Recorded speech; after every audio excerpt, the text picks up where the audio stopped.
Well, I'm pretty excited today. We're actually going to be building a PC, and I haven't done this for a long time. I want to put together a higher end gaming PC and something that I could use for creating stuff as well, video. Because I haven't done it for a long time, I had to do a lot of research, and I'm also going to hedge my bets. I got Steven from our team. You're an award-winning PC builder. I am.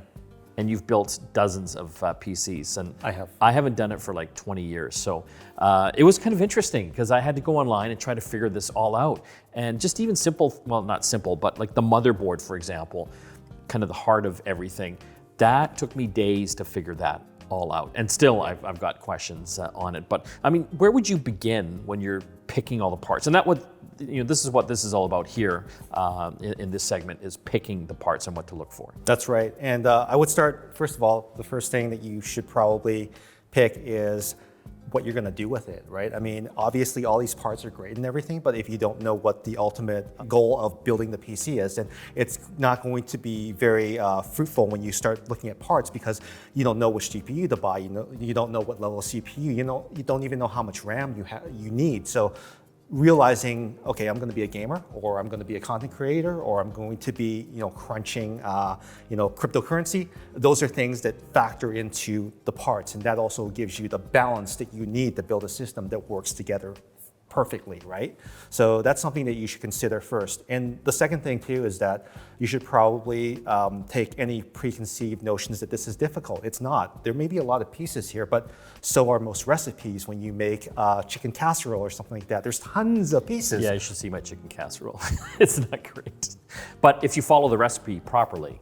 Absolutely. Yeah. You can build a great recipe just like you could build a great PC. And it's become so easy these days that most of these parts, you don't need to have a computer science engineer. You can slap most things together and make it work. But you can also take it up a level and build a really beautiful PC if you want to take the time to cable management, bend some pipes, do some water cooling, tons of stuff like that. So there's a few other things to keep in mind as well. What are you going to use it for? Like you said, how much money you've got, right? Everyone's got a budget.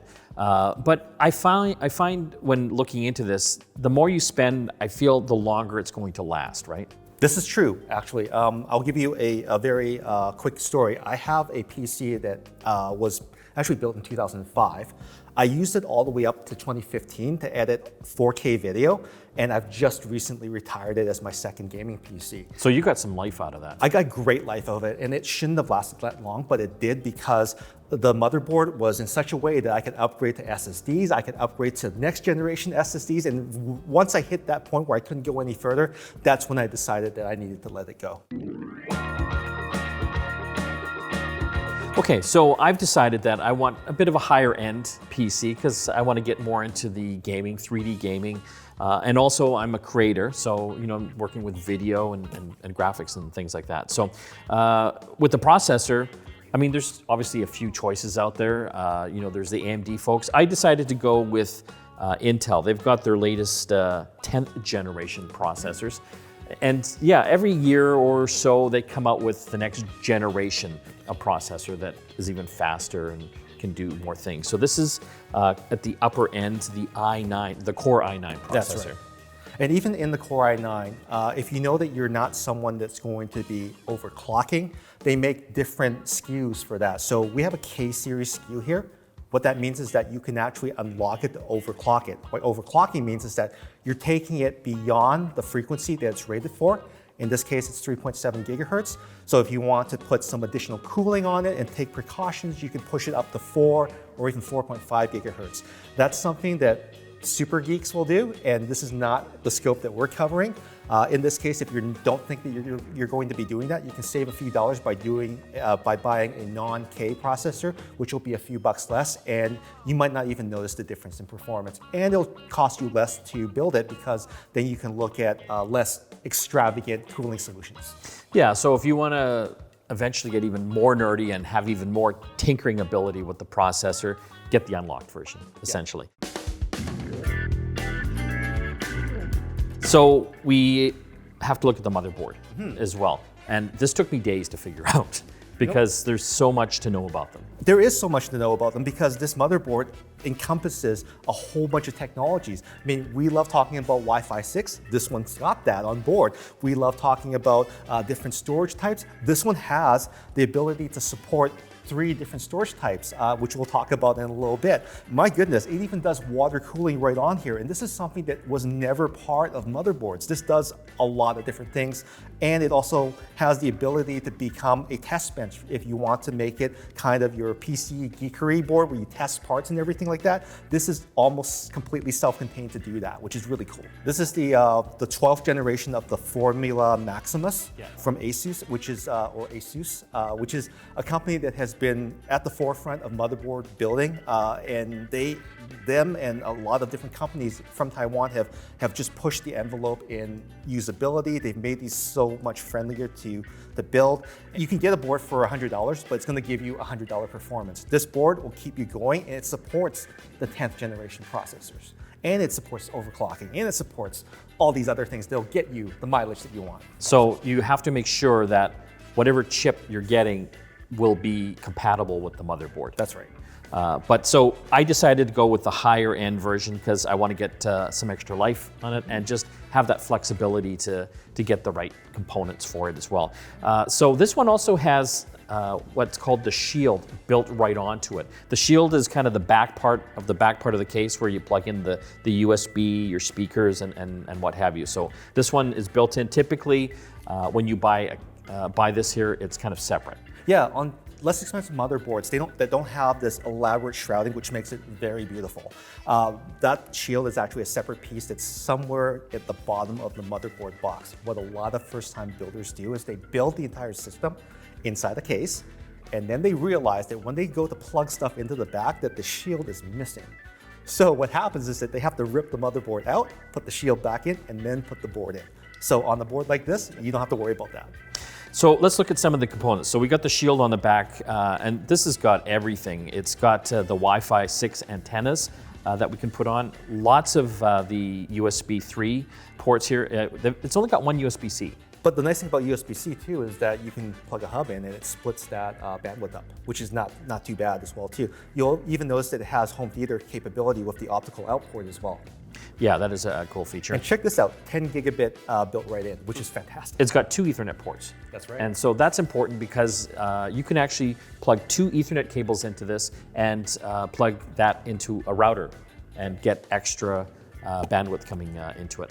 This is interesting here, and I didn't research this here. It's got a BIOS button here. Oh yes. One of the things that runs the motherboard, because there's so many different pieces on board, is the BIOS, which is the microcode on the chipset that allows this board to support new processors.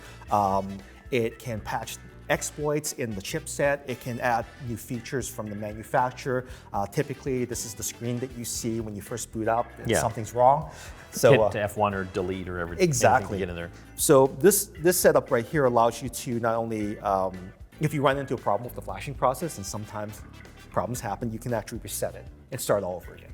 Right from the back. That's kind of cool. And something like this used to be something where you would have to send the board back to the manufacturer to get done. So hey, you know what? There's a backup on board today. Okay, let's look at some of the things that we can't plug in here as well. So it's got what are called PCI Express slots. So this is where things like video cards and other accessories that you could plug in. That's right. So what should we look for there as far as the latest standard on that?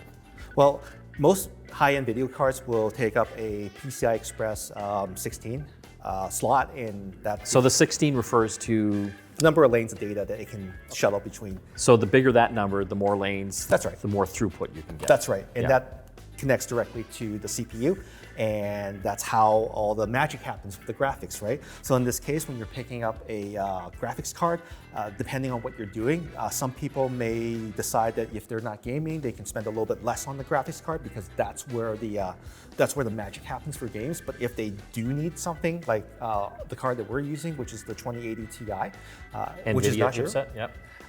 That's something that you should keep into consideration, the compatibility with the board and also the GPU and the balance as well too. That's a top-end GPU.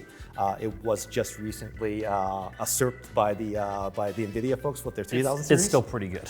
It's really awesome, don't get me wrong, but it's worth noting that you have to have balance in the system. So if you have a high-end GPU, But with a low-end CPU, it's not going to be able to feed that GPU enough data. So when you're saying GPU, again, that refers to the video card. The graphics card, that's right. Graphics processing unit. A lot of motherboards also have that built on, if you want. Yes, that's right.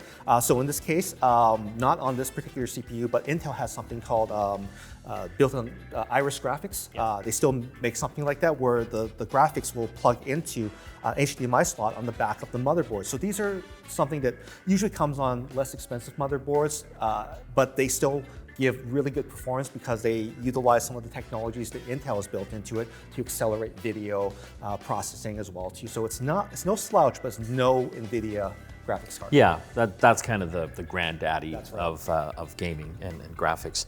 You have a slew of SATA connectors up front, so if you have old platter-based hard drives or SSDs that are SATA-based, you can completely use this on the system as you migrate from an older platform to this platform. The big thing now is SSD, solid-state drives. And that's what we're going to be installing on here. There's 2 spots that we can actually put these in. Yeah, well, one of the nice things about a high-end motherboard is that they try to make it all look nice and everything, like a high-end sports car. So if you lift up this panel right here underneath it, boop, you've got 2 slots there for 2 NVMe style SSDs, M.2. M.2, and so that's a standard for these types of SSDs. They look like little RAM sticks. Yeah, like sticks you put, of gum. Yeah, like that you put in a notebook. But I've got 2 types here, and we're going to put both in because I want to get as much as I can. They're both from Intel. This is the SSD 6. It's got 512 gigabytes of storage.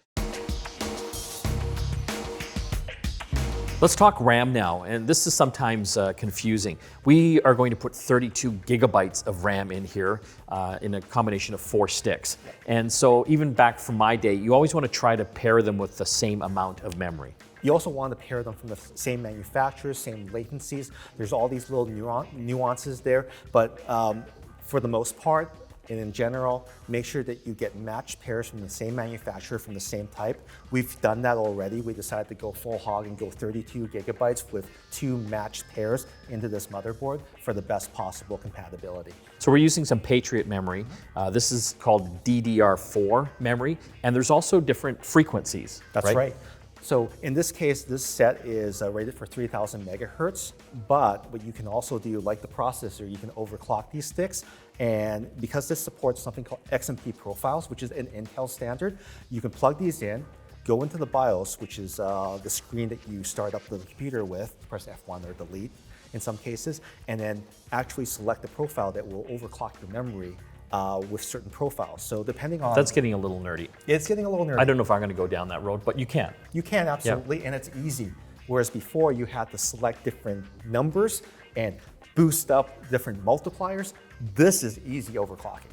So the higher the frequency, the better the performance. Better performance, and in some cases you may not feel it, but in some apps you absolutely feel it. So again, the big thing here is you got to match them up. So you don't want to do 1 or 3, you want to do 2 or 4, and you want to have them all from the same manufacturer. If you can't, that might manifest itself into little issues down the road, like crashes or the blue screen of death. But in most cases, if you get good quality memory, you get it from the same manufacturer, you try your best to match it up, you shouldn't have any issues.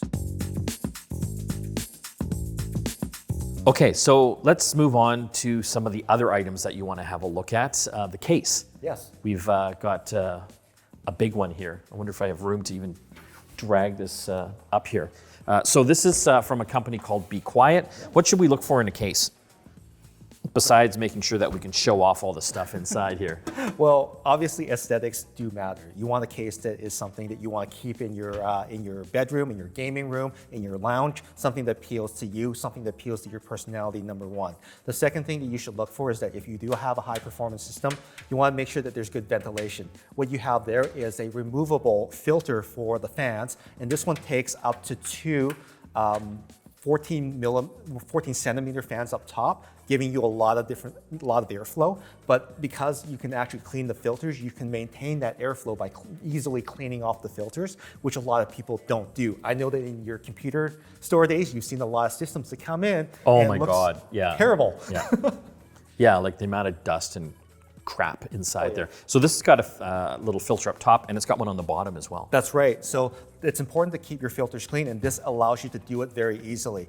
The other thing too is, in addition to good ventilation, you also want to make sure that it's easy to build in. A lot of cases out there can be a real bear to get in there and build. This particular case has a lot of really cool features that I like.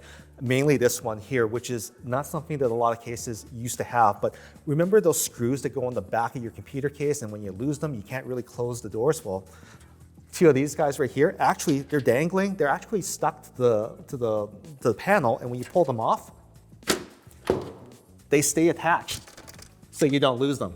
That's kind of a nice feature. That's really neat.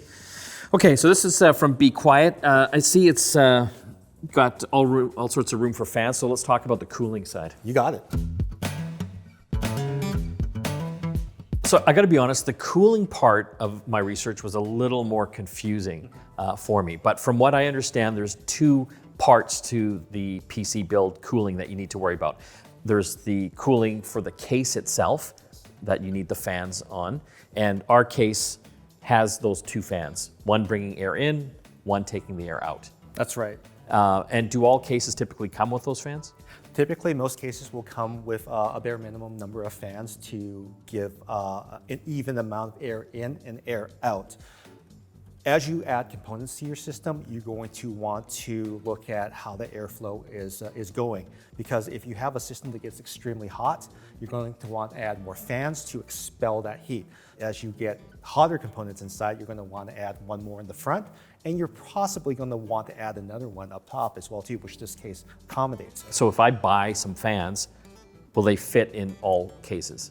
Most PC DIY shops like Canada Computers or Newegg or Amazon will stock 120 millimeter and 140 millimeter fans. Those are your standards. There are some really weird cases that have different size fans, but those are not the norm.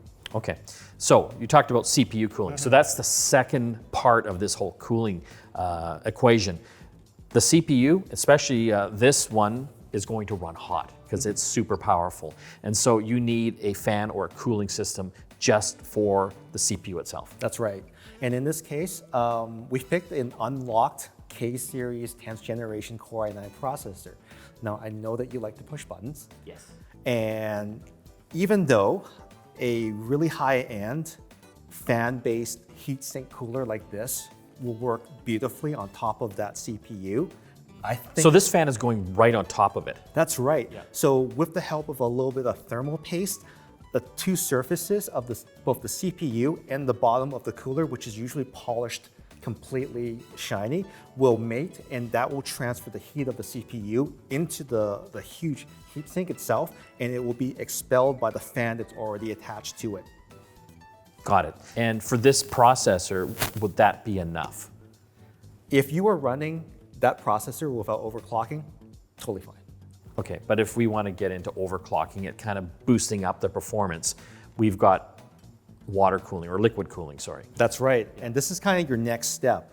Now, besides giving you a little bit more overclocking headroom and giving you more efficient dissipation, because it is using two 120 millimeter fans, and they're attached to this radiator that looks like it came off a small scooter. So there's that measurement again, 120 and 240. That's right. Which will fit in pretty well Absolutely. most cases. Okay. This cooler has a block that attaches to the CPU. It's thermal paste again? Thermal paste itself, and again, that's very important. If you don't have thermal paste, it's not going to be able to do its job. So make sure that you check any coolers that you have to make sure that there's this gray goo on the bottom, and if there's some there, then it should be okay. How you apply it is a completely different science lesson that we will not get into. That's another segment. Okay, so this has got the fans that are going to basically take the heat out. That's right. But one component of this, so there's like two pieces to it. There's two pieces. Yeah. Basically, you have the pump, which is built into the block that attaches to your CPU. Right onto the motherboard here. That's right. Yeah. And then there's two hoses that are already pre-configured with this. They're attached to the radiator, which basically circulates the water around it. Got it, okay. And then the fans pull the hot stuff out of the case. So And it all works. And that's It all works great. liquid cooled. Do you have to be worried about it leaking? in some very, very, very oddball cases, if you do something to the cooler, you shake it, or you puncture one of the lines, it can happen. But these are made to last the life of the system. And even if there is a puncture, because of the liquid inside, it's usually demineralized water or some other type of liquid that is inert to shock or electricity. There shouldn't be an issue. Okay, so that actually makes sense to me now. Thank you. So we got to power all this. Like we've got the motherboard, the CPU, all these different components. You need a power supply. And so how do you figure out which one to get? Like how much power you need? Well, there are calculators online that I would use because there's a lot of different components and they come in a lot of different power draws. So punching all the components that you have into some of these sites that actually rate it will give you a baseline as to how much electricity you'll need, wattage, full load wattage, yeah, that you're gonna need to run your system. So if you have multiple graphics cards, if you have a ton of hard drives inside, that's going to impact that draw. And a power supply is only good if it can supply that to you most of the time efficiently, right? So when you choose a power supply, make sure that you get that number first and then match it against what's on the box here. So in this case, Be Quiet has supplied us with a straight power 11, 750 watt platinum power supply. What that means is that it's going to give us 750 watts at 80+% efficiency. So you have to be concerned about the efficiency rating That's as well. right. What we have researched, this will be enough. This will be enough for all the stuff that we're sticking on. You got it. And I just want to talk quickly about, we forgot about the video card. So we're going to use an NVIDIA GeForce. Yep, we're going to be using an RTX 2080 Ti. Yeah. I guess it was last year's top of the line GPU, which is still very powerful. Yes. And so what should people look for in a video card? Well, again, it all comes to balance. Yeah. If you don't have a CPU that's able to supply a top-end graphics card with what it needs, then there's no point getting a top-end graphics card. But how do you figure that out? Typically what you would look at is you would look at where your processor fits in the scheme of things. In this case, the top of the line with Intel is their Core i9 10th generation processor. Most of these manufacturers, even though they don't talk to each other sometimes, they try to build components that are within that line. So if you have a 2080 Ti, chances are you're going to need at least a 10th generation processor. But no one tells you that. No one tells you that. Yeah, but again, how do you figure that out? I just got to read online what works with what? Actually, you know what? One of the best ways to research what works with what components is, like again, researching online. There's so many different scenarios that people want to benchmark for that a lot of these benchmarks are done for you. For example, I do a lot of video editing. I want to know how fast Adobe Premiere can render this file. But just picking out parts and doing these experiments by myself is going to cost me a lot of money. I know that someone else has done that benchmark for me. So if I was building a system to have the fastest possible rendering times, I would actually look for benchmarks based on those particular components and see how I stack up. And that's a great starting point. And there's no shame in doing the research that way as well. In fact, it's very informative and you might learn a few things. What website would you recommend for helping pick all these different parts? There's a site out there that's actually called PC Parts Picker. And we'll put that link in the video description. And that's a really great place for you to go and see what the relative performance is. It gives you kind of a baseline as to, oh, these parts are okay together, but here are a couple other ones that might be a better fit for you based on their relative benchmarking scores. And there are a lot of different synthetic benchmarks out there that help you with that. But the most important one is your workload, what you're doing with it, and what benefits you the most. And again, my scenario, I want it fast in encoding, so I'm gonna pick parts that do the best on those particular benchmarks. Well, I am gonna be doing some gaming on this, and we're gonna have a look at some of these gaming accessories as well. When you get into higher end 3D gaming and that, you want to make sure that you do have the right gear for that. So we are going to be looking at some of the HyperX stuff and everything from the keyboard, the mouse, and even a mouse mat. Who knew that you need a good mouse mat? And obviously headphones as well. There was a lot to digest there, and we're going to be doing some more segments on this, but the idea is just to get in there and just start doing the research. I was a little nervous at first, and that's why I dragged Stephen into this. But after doing the research and talking with Stephen and even just doing this segment right now, I actually have a bit of confidence. It's not as hard as I thought. I believe in you, Mike. I think you can do it. And I think that everyone at home, as long as you like take some precautions, take your time, write things down, plan ahead, make sure that the components, do some research, go online, look at some of the benchmarks that work best for your particular workloads, games, scenarios. As long as you have that education with you, you'll pick the right components. And then once you get there and you're ready to build, you've got all the parts out like we do, just take your time, be patient. If you run into a situation where you're like, I'm not sure what's going on here, YouTube's a really good place to find a lot of different tutorials for things that we may not even cover here for you. So I guess the final thing, we need to start getting some screwdrivers and some straps to get going. Zip ties and some luck. Find out what we did with all these parts in our next video. Subscribe and hit that bell icon to be notified the minute we post it. See you next time.